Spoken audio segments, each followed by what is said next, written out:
savez, je suis moi-même trappeuse et quand on parle d'utilisation optimale de nos animaux, j'y tiens vraiment beaucoup.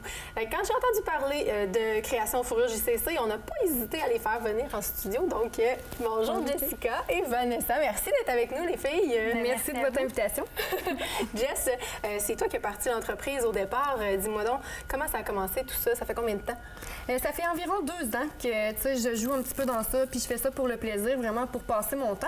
Mais ça fait depuis juin 2019, cette année, que c'est vraiment plus officiel, là, qu'on s'est vraiment enregistré en tant qu'entreprise, puis qu'on pousse le plus possible dans cette entreprise-là. Toi, tu es trappeuse, oui. Donc c'est toi qui dois s'occuper probablement de récolter la fourrure pour laquelle tu utilises pour faire les pompons? Oui, je suis trappeuse aussi depuis pas si longtemps non plus. C'est ça, c'est un sport que je connaissais pas vraiment avant. C'est mon amoureux qui m'a fait connaître l'amour du trapage. On a passé une saison complète à trapper ensemble. Et on a eu vraiment une saison fructueuse. Puis on a fait tanner des peaux qu'on trouvait vraiment belles. Oui, pour les garder. Oui, c'est ça. Okay. Puis mon amoureux a décidé de se faire un chapeau de poil. Puis avec les retailles du chapeau de poil, je me suis dit, ben moi aussi, j'aimerais ça avoir quelque chose de beau, d'original. J'ai décidé de me faire une tuque que j'ai portée fièrement. Puis dans mon entourage, ça a vraiment marché. Puis l'intérêt a vraiment continué d'accroître. Puis c'est là qu'aujourd'hui, on est rendu. Puis là, vous êtes 2 sœurs. Donc toi, tu t'occupes vraiment de la ronde de trappe, si on veut. Toi, Vanessa, tu t'occupes de la confection des tuques, hein? Parce qu'on en a en laine, il y en a en coton. Comment ça fonctionne? En fait, on a eu l'aide aussi de notre mère qui, elle, nous a montré comment tricoter parce qu'on savait vraiment pas comment tricoter. On a besoin de maman un peu à ce niveau-là. Hein? Puis c'est elle, la fois, qui m'a montré comment tricoter. J'ai commencé avec les foulards. Elle faisait les tuques. Elle nous aide beaucoup là, dans tout ce qui est confection de tuques au tricot. Et après ça, là, on a lancé un petit peu là, dans les foulards.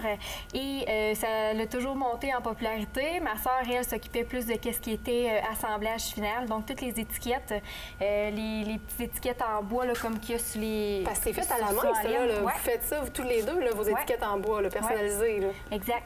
Donc, on coupe les petits morceaux là, de bois à la main et on a aussi un fer à chauffer là, pour tout graver les initiales là, de JCC. Donc, tout est fait à la main, vernis à la main, tout au complet. Le travail.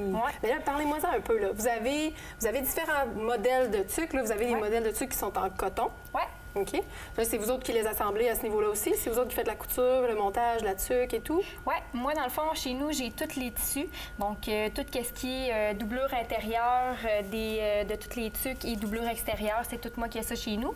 Et je les taille avec la grandeur. On a nouveau-né à aller à XX large. OK. Fait qu'il y en a pour toute la famille, là? Oui, vraiment pour toute la famille et toutes les grandeurs aussi. Alors, justement, une de nos amies, là, elle avait une tête à tuque que ça faisait pas. Elle n'était pas capable de s'en trouver en magasin. Il n'y avait pas de taille assez grande pour elle. Finalement, on y a trouvé la grandeur parfaite. Le bon modèle. Oui, exact. Donc, elle était super contente. Et dans le fond, moi, je les coupe chez nous et je les couds, dans le fond, chez nous aussi. Je les envoie chez ma soeur pour qu'elle fasse de la finition. Elle s'occupe des pompons puis de toutes les petites étiquettes aussi. Bien, c'est le fun. Puis Jessica, normalement, faire une tuque, ça vous prend à peu près combien de temps? Bien, moi, je dirais environ... c'est sûr que c'est pas moi la pro du tricotage. J'aime plus m'occuper de ce qui fait en sorte de la fourrure puis de l'assemblage final. Tu t'occupes de la finition, dans le fond. C'est ça. Mais une tuque peut prendre environ 1 heure à 1h30 à être tricotée. Le foulard aussi. Le pompon, ça me prend maintenant 15 minutes, ce qui au début me prenait environ 2 heures. Y a-t-il une partie en particulier sur l'animal que tu utilises pour faire ton pompon? Bien, on utilise beaucoup les flancs et le dos. C'est les parties les plus fournies, je présume? Les plus fournies. Mais moi, j'essaie zéro déchet. J'essaie de trouver d'autres alternatives comme les porte-clés, faire d'autres petits accessoires qu'on pourrait porter pour la fourrure pour utiliser notre fourrure en entier parce que c'est le but de ne pas gaspiller et de réutiliser au maximum. Mais ça devient vraiment un accessoire de mode parce que ces fameux pompons-là, ce qui est le fun, c'est qu'ils sont détachables. Fait que si je veux garder la même tuque, mais changer le look, t'as un beau bouton pressoir, je vais essayer de retirer. C'est super facile, puis on peut avoir des pompons qui sont interchangeables. Je veux dire, je pourrais en prendre un d'une autre couleur puis le mettre dessus sans problème. Là. Fait que je veux dire, mon accessoire de mode commence à t'intéresser. Oui, c'est vraiment un choix éco-responsable et aussi durable. Là. Le pompon, c'est pas quelque chose que tu peux dire que l'année prochaine, là, il sera plus bon puis que c'est plus beau. Là. Ça fait plus que 2 ans là, que j'ai mon pompon sur la tête. Puis, Puis il est dur, puis il est encore beau. Mais là, tu disais tantôt, justement, tu fais des bandeaux, tu fais d'autres produits, tu fais des porte-clés. Les bandeaux, c'est le même type de tissu. Est-ce que c'est tout disponible dans la même gamme de tissus que ce que vous faites pour les tucs? C'est pas tout dans les mêmes tissus. On a des tissus plus extensibles là, pour les tucs. Dans ces tissus-là, comme les tucs, on fait des tissus, des bandeaux plus sport. On en a des larges que le monde prenne plus pour aller courir ou quoi que ce soit. Là, ça tient mieux sur la tête. On en a aussi des plus étroits. Après ça, on en a aussi qui viennent se faire une boucle, mais sont plus extensibles. Donc, ça fait un autre style un petit peu. Puis les gens adorent ça aussi là, quand c'est plus mou sur la tête, on le sent moins. On a aussi ceux-là qui sont plus en tissu style bandana, donc sont plus raides un petit peu, mais ils tiennent encore super bien sur la tête. Ça donne un autre style, là, mais on a deux tissus. Là, puis on a des beaux foulards au motif de chasse et de pêche en plus de ça. Mais là, moi, je pense à ça. Là.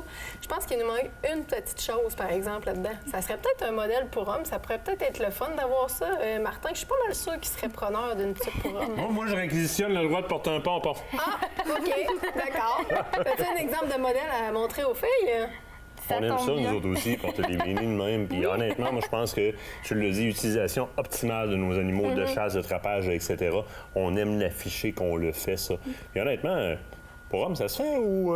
Oui, c'est dans nos futurs plans et c'est très rapproché. On est justement en train de travailler là, dans les prochaines semaines. Là, ça devrait sortir. Là, Moi, je vais faire un don, là. Je vous laisse ça, là. C'est à peu près d'un modèle qu'on aime porter. Ça couvre les oreilles, ça réchauffe, c'est parfait. Si on peut mettre un petit pompon là-dessus, faire partie de la famille. Vous avez dit, il y en avait pour toute la famille, mais là, il faut arriver avec ce modèle-là pour homme. C'est nécessaire. Je m'attends à pouvoir me réchauffer les oreilles, puis le dessus de la tête avec un beau petit pompon, puis changer avec les accessoires de mode. Tout, ça va être super cute. Le défi est lancé, les filles. Parfait, on va faire ça. Hey, un gros merci, mais là, il faut que je te... Hein? On fait des signes là, présentement. Là. Merci beaucoup, les filles. C'est terminé pour nous autres cette semaine. La semaine prochaine, on s'en va dans le bois avec Michel Terrien. On vous parle de techniques de chasse à l'orignal. Manquez pas ça. Et suite sur le pompon d'ici la fin de l'hiver. Salut tout le monde!